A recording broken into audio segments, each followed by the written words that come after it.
Pemirsa, petugas gabungan melakukan vaksinasi AstraZeneca kepada ratusan warga di kawasan zona merah yang diterapkan mikro lockdown di Cilangkap, Jakarta Timur. Satu persatu warga dicek tekanan serta suhu tubuhnya sebelum menjalani vaksinasi yang digelar di halaman sekolah Cilangkap, Jakarta Timur. Warga yang dilakukan vaksin merupakan warga yang tinggal di kawasan zona merah, tepatnya di RT 03 RW 03, Kelurahan Cilangkap yang tengah diterapkan mikro lockdown. Petugas menargetkan 300 warga yang akan mendapatkan vaksin AstraZeneca. Setelah menerima vaksin, warga diminta untuk menjalani observasi selama 30 menit. Jika tidak ada gejala, warga diperbolehkan untuk pulang.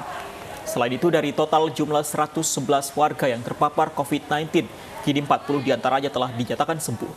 Mikro lockdown masih diterapkan hingga tanggal 14 Juni mendatang.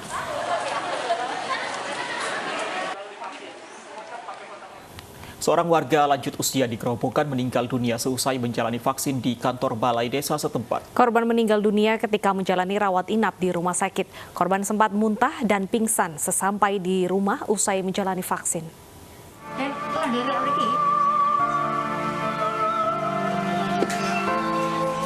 Suasana duka masih terlihat di rumah Supardi, 68 tahun, warga desa Papanrejo, Kecamatan Gubuk, Gerobokan, Jawa Tengah. Kartini terlihat masih syok ketika memegangi foto suaminya. Supardi meninggal dunia pasca menjalani vaksin COVID-19 di kantor balai desa setempat. Supardi merupakan salah satu dari 100 warga yang ikut dalam vaksin lansia yang diadakan oleh petugas puskesmas dan tim COVID-19 Gubuk, Gerobokan, Jawa Tengah.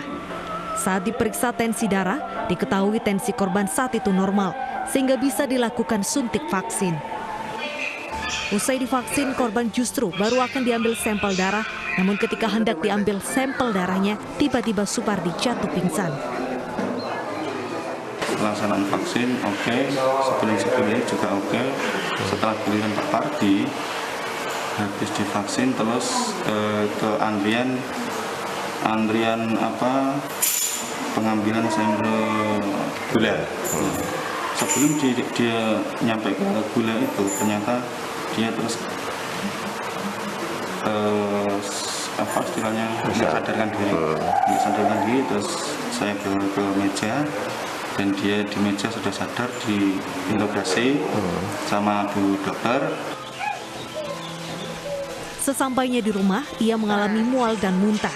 Pihak keluarga kemudian membawa Supardi ke puskesmas untuk menjalani perawatan.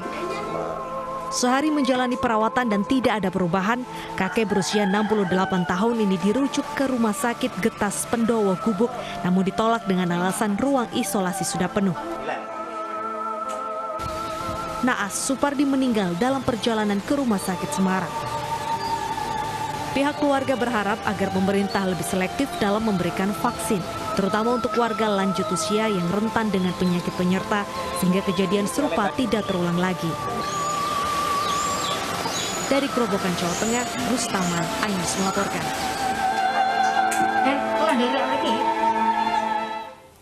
Meski kasus COVID-19 tengah melonjak, masih banyak pedagang dan pembeli di Pasar Bitingan, Kudus, Jawa Tengah yang tidak mengindahkan protokol kesehatan. Sidak DPRD Kudus ke sejumlah pasar tradisional menemukan rendahnya kesadaran masyarakat dalam memakai masker dan menjaga jarak. Ketua DPRD Kabupaten Kudus, Mas Sarno, mengatakan jika masih banyak warga yang tak mengindahkan protokol kesehatan, pihaknya akan mengusulkan ke Bupati untuk menutup sementara pasar. Hingga saat ini, pemirsa, warga yang terkonfirmasi positif Corona-19 mencapai 1.300. Kementerian Kesehatan tengah meneliti apakah COVID-19 di Kudus merupakan varian baru atau bukan.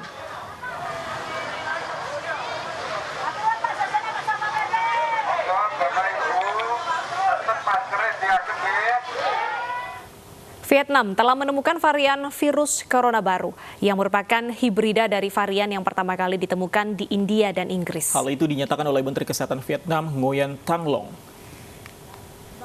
Menteri Kesehatan Vietnam mengatakan virus varian baru yang lebih mudah menyebar ini juga mungkin bertanggung jawab atas lonjakan kasus di Vietnam. Hari ini telah menyebar ke 30 dari 63 kota dan provinsi di negara itu. Vietnam awalnya sukses besar dalam memerangi virus pada awal Mei. Negara itu mencatat lebih dari 3.100 kasus yang dikonfirmasi dan 35 kematian sejak dimulainya pandemi. Namun dalam beberapa minggu terakhir, Vietnam telah mengkonfirmasi lebih dari 3.500 kasus baru dan 12 kematian. Sebagian besar transmisi baru ditemukan di Bac Ninh dan Bac Giang, dua provinsi yang padat dengan zona industri. Di kota-kota besar, pihak berwenang telah melarang pertemuan besar, menutup taman umum dan bisnis. Đơn vị bầu cử, tổ bầu cử, những nơi liên quan đến hội viên của Hội Thánh Truyền giáo Phục Hưng. Lãnh đạo thành phố Hồ Chí Minh cũng đồng ý đề nghị dời kỳ thi vào lớp. Kita kembali ke dalam negeri, Menteri Kesehatan Budi Gunadi Sadikin canangkan vaksinasi bagi penyandang disabilitas, baik disabilitas fisik maupun mental. Vaksinasi untuk penyandang disabilitas akan serentak dimulai hari ini, 2 Juni 2021.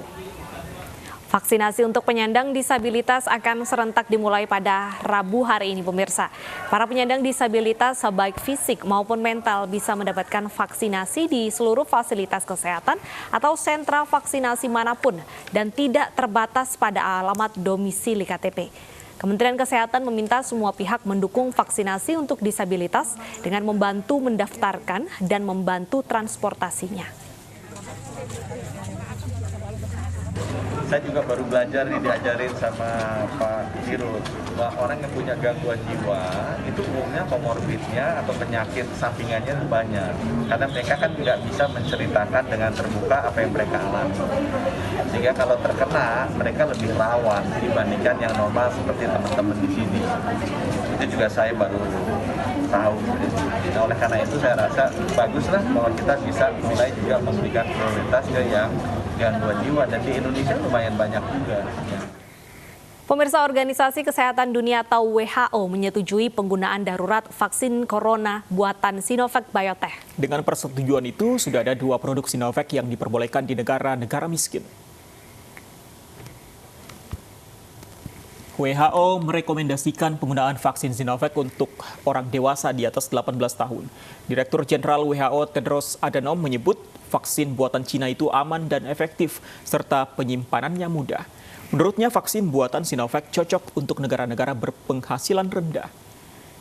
CoronaVac milik Sinovac menjadi vaksin ke-8 yang masuk dalam daftar penggunaan darurat WHO.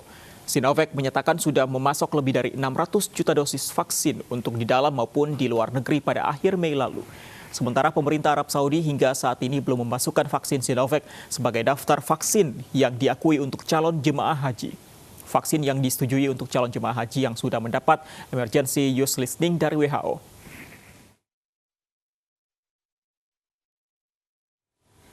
Pemirsa, warga temukan beras bantuan sosial yang tidak layak konsumsi. Tetaplah bersama kami.